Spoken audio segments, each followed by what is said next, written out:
Ayan na nga po mga kagout. Pinoil na. Pinoil na nung mga nagpopoil.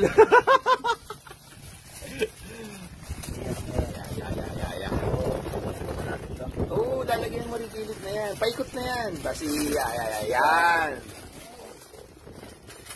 Ayan na mga kagout. Yan na nagagawa ng mga walang magawa sa buhay. At mga pinalayas ng asawa. Ayan. Okay.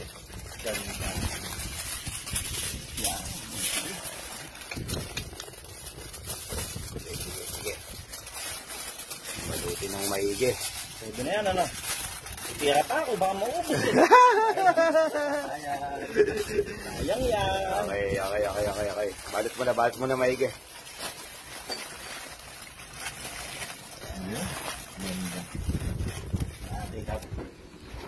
Ito na. Mga agaut. Lagay na natin sa banga. Ay.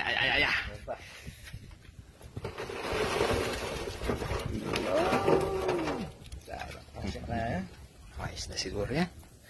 Oo. Yun. Kawayan.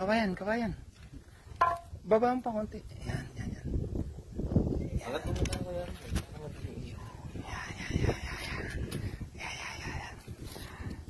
Huwag mo naman buhol masyado. Okay na yan. Alright. Yo. Sarap ng trip namin. Sa gilid ho kami ng bukid. Hacienda ni Insan.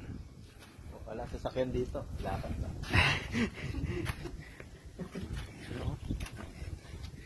Galing. Mga 6 hours siguro. Pwede na ito. Mga 6 hours pa to.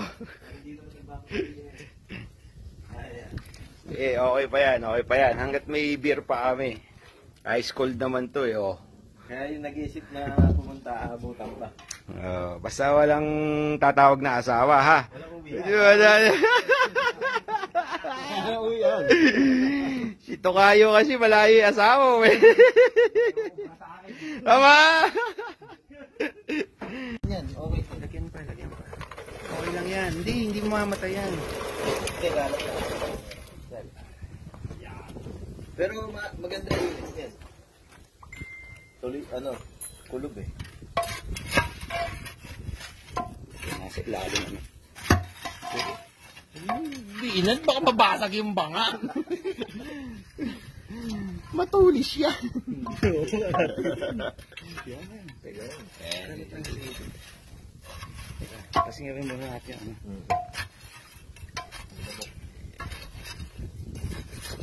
Pero halos 80%. 80% pa kawayan. Bibe. Sige.